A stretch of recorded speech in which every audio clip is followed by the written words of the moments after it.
Maybe we could just start by talking about Nightwater and how, Paul, how you came to cast Lilith. You know, how the relationship began.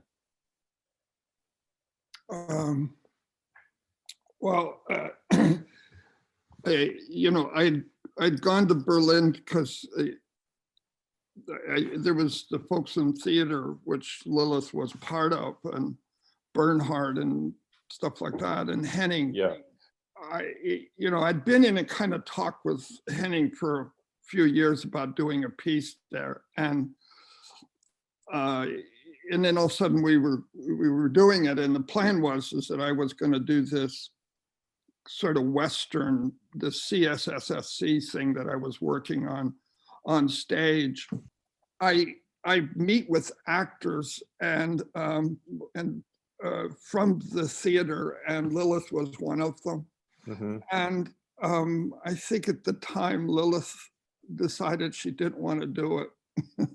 I remember. Wait, and you hadn't previously had a plan to sort of remake The Night Porter. We redo with Lilith. In Bernhard, we remake that scene of the gravy in the bathtub. Yeah. And what we do is there's a bathroom upstairs in the theater. And at one point Lilith agreed she wanted to do it. And then there's a bathroom upstairs. And that's where and it had a bathtub. So we were going to redo the scene in the bathtub with the gravy in that bathroom. And then the audience could see it downstairs in another room, right? This was the rebel scene with the bathtub. Yeah. We redid like 4 or 5 scenes in one night, and they were all, as the audience could watch it live, but they were being done in different parts of the building, the theater. And while we were doing it, as I remember what happened, I sat, Lilith was on the floor in the tile bathroom. We'd been doing it for a while. And I said, oh, it looks like Night Porter. Hmm. You know, like the scene where Max shoots at Lucia in that room with the tile. And mm-hmm. And I just said, you know, the tile, and then Lilith was lying on the floor nude, and I said, oh, it's like The Night Porter. And I think Lilith has said at that point, my favorite movie. I think you said that. And then she said, do you want me to sing? And I said, yeah, sure. Wenn ich mir was wünschen dürfte, möchte ich etwas glücklich sein. Denn wenn ich gar zu glücklich wäre, hätt ich Heimweh nach dem traurig sein.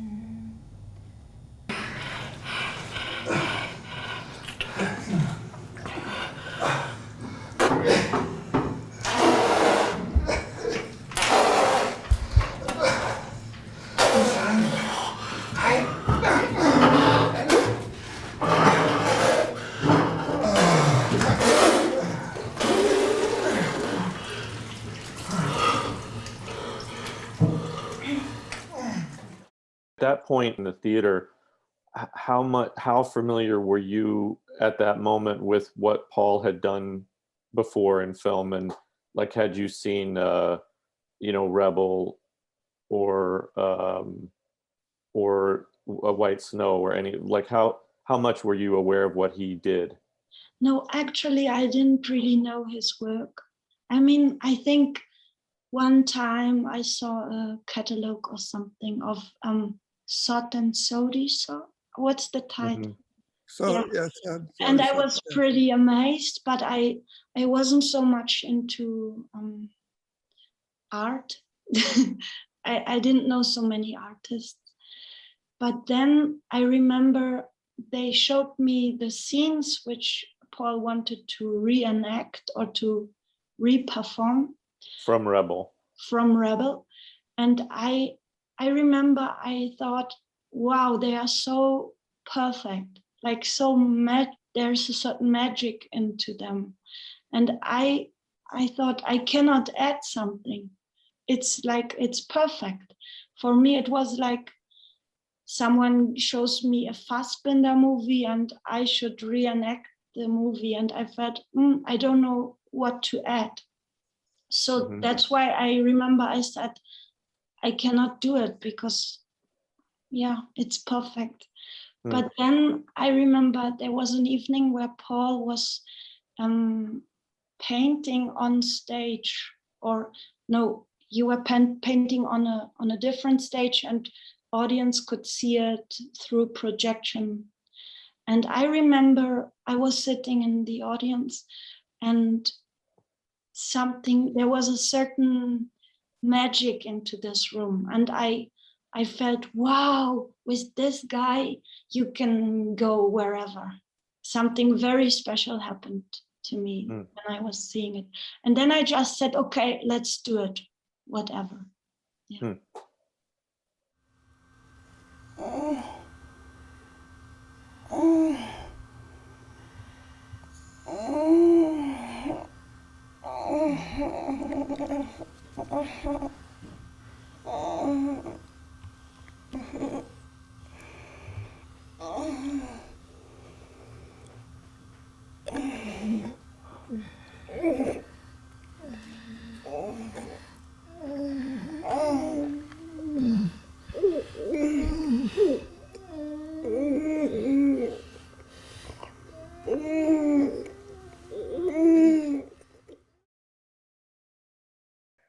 And you had already known from Lilith's interest in the Night Porter and just watching her do what she was doing with the reenactments of Rebel that you were interested in making Night.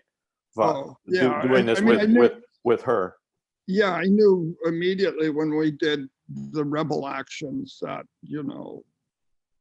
we should make Night Porter, but I just didn't think it would happen. And then it started to form and we were actually going to do it.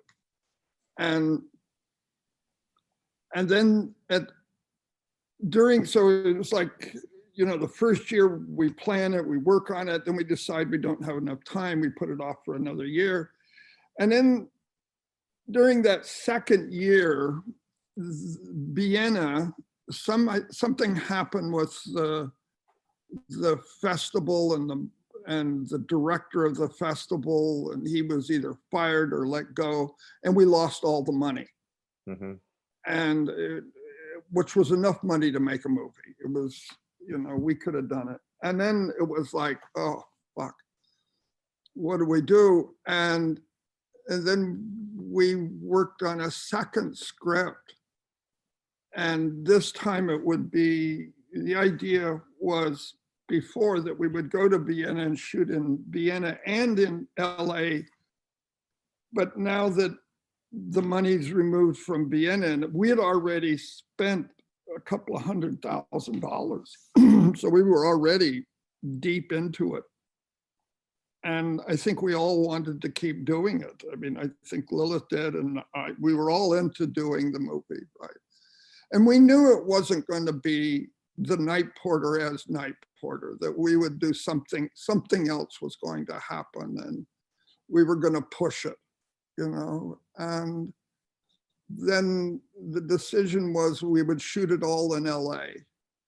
And the script, Lilith had come to LA and stayed, and we talked about it during, I think, the first or second year of working on it. And she stayed at the Marriott Hotel, and then we just, so there was this thing sort of forming, Lilith coming to LA, and then this idea that Lucia would be an actress living in Berlin, and she would come to LA and try out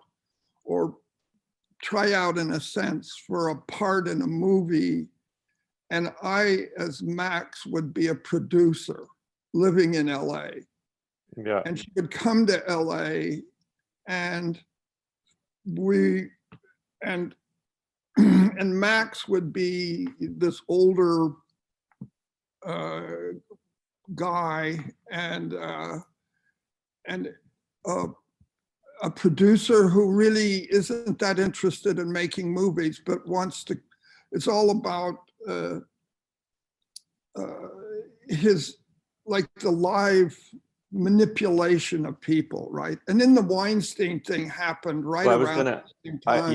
I was gonna ask, was Weinstein already a part of the? I think, well, in the very beginning, Cosby was the thing. So I was thinking about Cosby, right?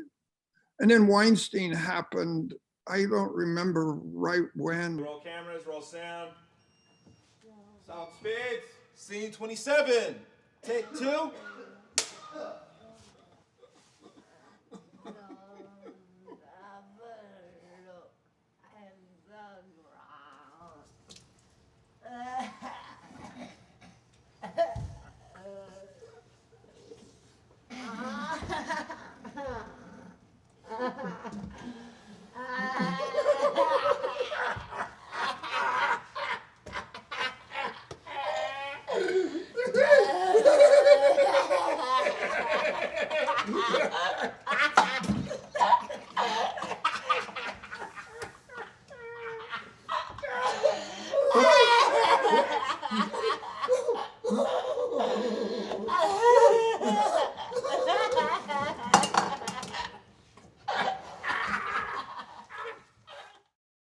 The night porter sort of, she comes, gets picked up at the airport by She-Hole, and She-Hole is an assistant to Max, taken in a limousine to the office, where she's in a sense interrogated. And then later that night goes to a party in the Beverly Hills Hotel.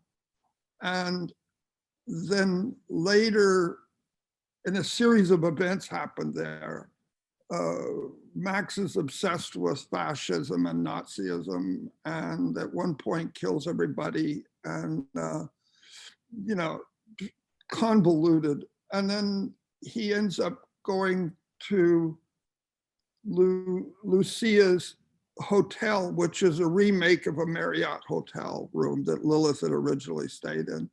And then it starts there, which is kind of like the night porter, where you have all this stuff that's happening up to the point that Max enters Lucia's room or Charlotte Rampling's room. Mm-hmm. And from there, it and then we had remade Max's apartment. So the whole set, it was all shot in a set that's like 100 feet by 40 feet, I guess. And is Max's room plus the kitchen twice and the bathroom twice. A room that is sort of this Marriott. It was taken from a set of, not Marriott, of the Beverly Hills Hotel, the movie that Warren Beatty was in, I guess. And we had gotten the walls, and that became the party room. And then in the kind of in the middle was the Marriott hotel room. So it's this, and the whole big set was called The Maze. Mm-hmm. And we shot the film over 30 days.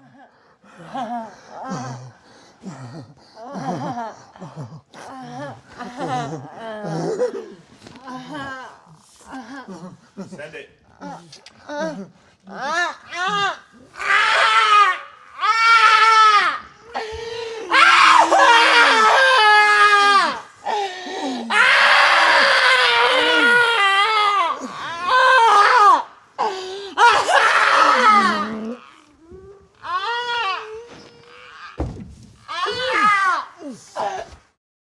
Lilith, when you decided to become a part of this, I would assume at some point you have a sense of what Paul has done, and it would seem like, from the perspective of an actor, that it's this understanding that this is somewhere beyond acting into performance art, and it's a, you know, it's maybe theater that you've been in before has been near it, but it seems like it's a other kind of thing, and you were interested in doing that.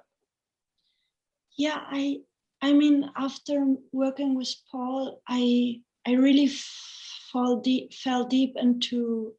I really studied what he has done before, so I looked into a lot of catalogs and videos and so, but I never thought that.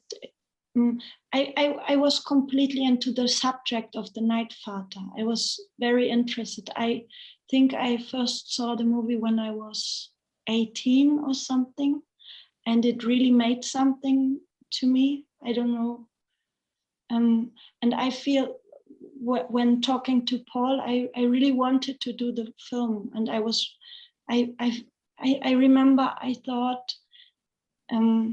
For me, it's like every human being has this possibility to be good or to be evil. And I thought it's very interesting to make this film about someone who has the power and someone who don't have the power, and how this changes all the time. And for me, it's like German history, like the fascism is only a second ago. And if you think in bigger time dimensions, it's so close. And I feel this movie deals with the subject in a very interesting sense. And then we talked so much, and I didn't really realize, or for me, there wasn't a big difference between performing or acting, or even in the theater I grew up. I already was familiar with the writing of Antonin Artaud and Marquis de Sade and Georges Bataille, but maybe in an intellectual sense. So I think I understood these writings in a theatrical way. But I remember when we started working, and especially in the drawing sessions, maybe the first drawing sessions after the NV shoot, I figured that I myself, with my intestines, my body, my tongue, I can degenerate into language, and I can become poetry. So I feel I really understood like Bataille, Artaud, de Sade, but in a very physical, sensual way, very different to what I've done before on stage. So it really opened new spaces or areas into my acting experience. Well, I was going to ask, has there ever been an acting experience on film or on the stage where you have, where you've done what you did for Night Vater, where you, or especially for the drawing sessions, where you're acting, but you're doing that thing that I think I've seen with Paul's creations before, where it's highly improvised and the actors get into almost like, not exactly a trance state, but the actors, you know, get into this state where they're acting, yes, but it is almost like a kind of a, I don't know what you'd call it, getting down into a sense of delirium or something that probably a lot of people can't do very well, where you have to lose yourself more than you might lose yourself generally as an actor. Yeah, to be honest, I think in this intensity as we did it during the NV shoot or during the drawing sessions, I think I've never done this before, but also on the other hand, what Paul's language wasn't very strange to me, but I felt very familiar. Actually, I remember when we first started working, it felt like we are two 7-year-old children who really like each other. So everything was pretty, familiar. But as you mentioned, I remember that for me, filming and generally, but especially with Paul, it's also always about hallucinating. And it's an endless process of daydreaming. And yeah, as you said, you really fall into areas like subconscious areas and areas where I myself maybe are not able to go in my daily life. But the like a stage or a set or canvas, it's an abstract place, like an abstract thing. And I feel maybe it's easier to go into those emotions through the abstraction, and then you don't have to do it in real life. It's better to, for myself, I figured my only chance is to go into these subjects through art. Mm.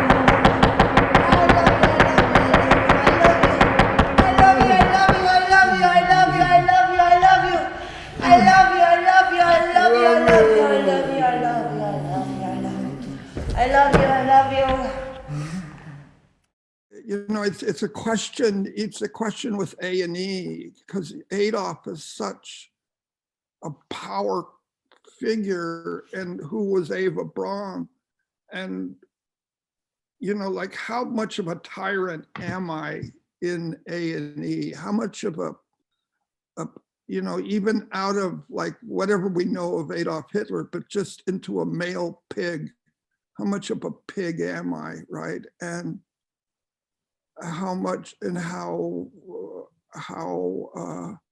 much of a little girl is Eva Braun? I mean, these are struggles I think we're trying to figure out. And, you know,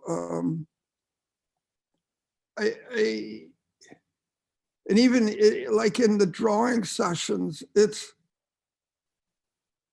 you know, like there was a text back and forth between Lilith and I this morning, the only one we had. And Lilith said she didn't know how to talk about the drawing sessions. And I feel the same way. Like, I don't know, something really happens there. And for me, it really happens because, and this gets into why does it work? And for me, it works on one level because Lilith believes in the abstraction of it, meaning there is something there.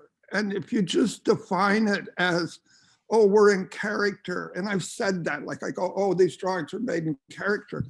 That's kind of it, but that's not it, right? Mm-hmm. It's about, you know, like I kind of thought today, it's like,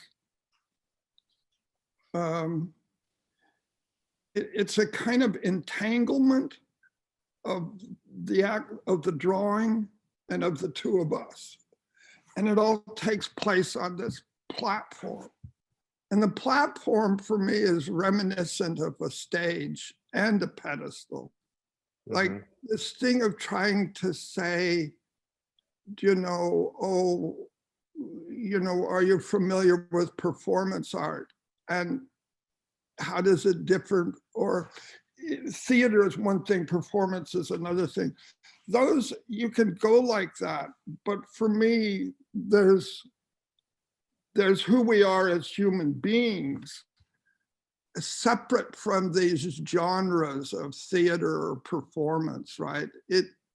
it has to do with what we are as people and what sits inside of us.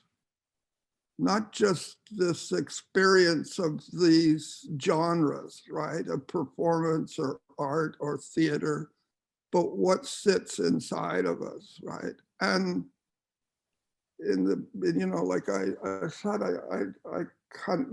I said at one point, it works because Lilith believes in it and I believe in it. And how you define it and what it is and why it works. Like those drawings are, for me, the drawings are perfect because they can't be something else. There's no going back on them. There's no going, oh, I'm going to fix something. There's nothing to fix. Right. You know, they're perfect because the moment was perfect. Right. The moment was perfect and they're perfect. I don't mean that perfect in some sort of, you know, celebrated art historical way or something like that. I just mean it's like an event that has, there's no, there's nothing you can add to the event. And it had, you know, like there were 15 of them. 15 of them are perfect. You're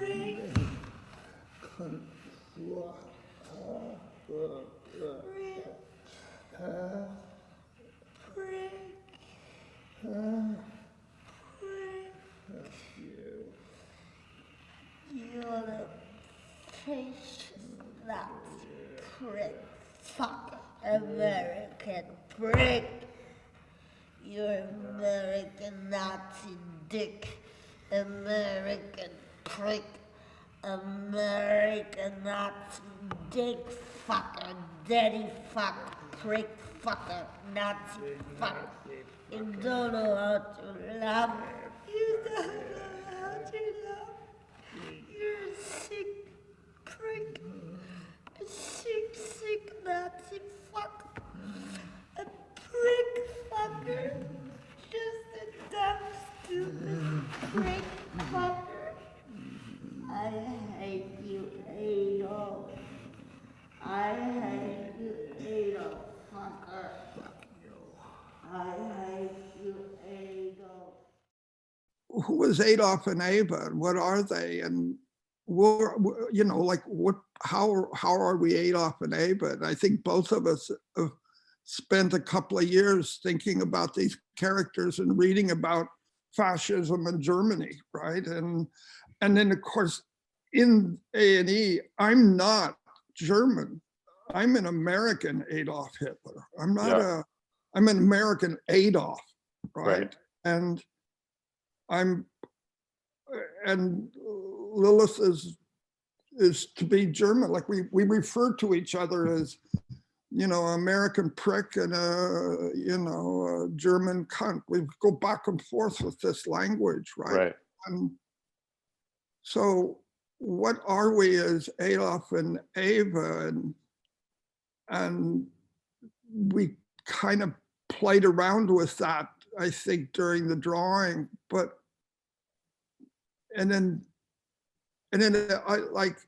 my feeling, I'm kind of talking about how I feel. At times Lilith was really affecting what I was doing, like sitting on me or talking to me or shitting on me or whatever. And at other times she just would sit like tired, like we would go like 8 hours, 10 hours, 12 hours a day, and she would just sit. But it's never like a model. It's not like the art model, right? Or the art model muse. Like I never really tried to accurately draw Lilith as a model.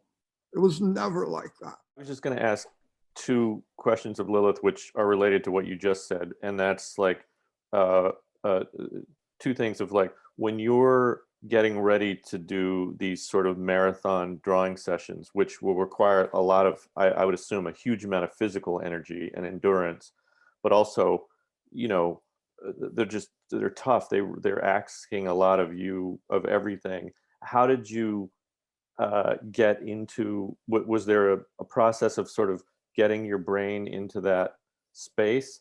And then the other related part of that is, during all of that, how much of you as a German and thinking about German history, you mentioned this earlier, of German history, 20th century German history, how much were you consciously trying to use that history to in any way motivate what you were doing?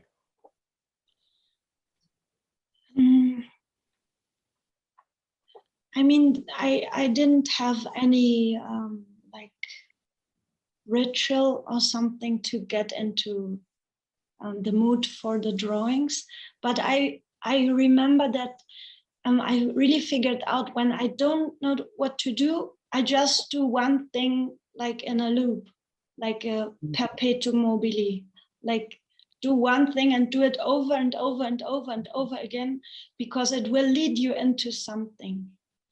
So the repetition. But what can I say?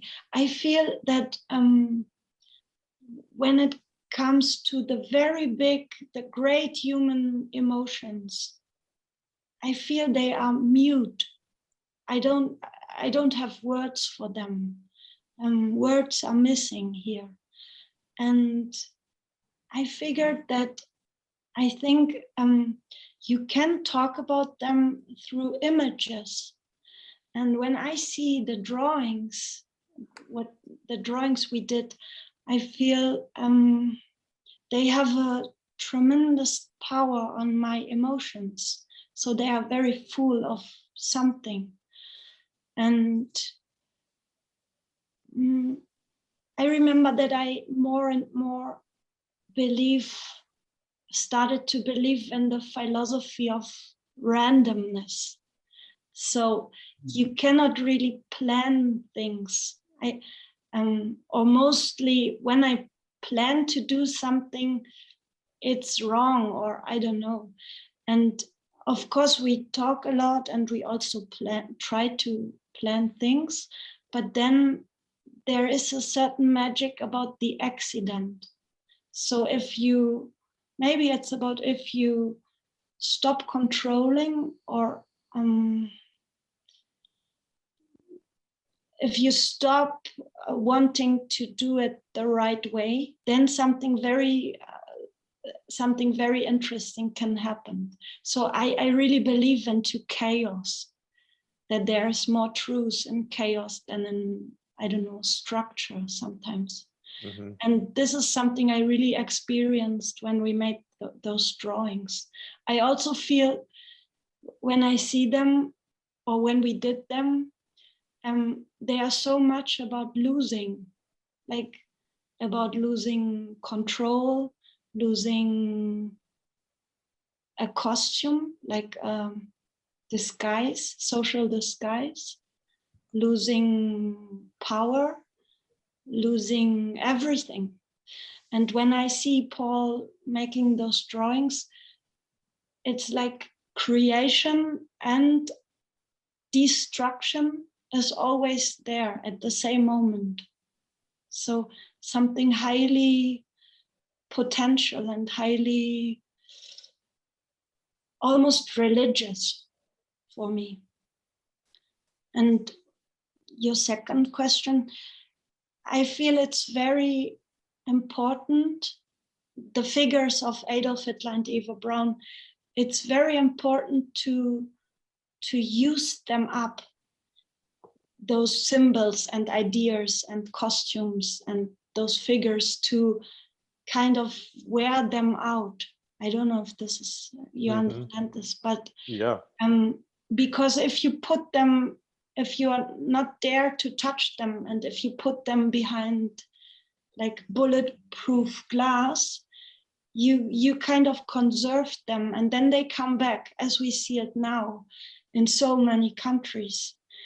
like the right-wing movements. Mm-hmm. So it's really good to take those costumes on and to make buffoons out of them and to really confront yourself with those ideas, because then I think they cannot get you at a certain point.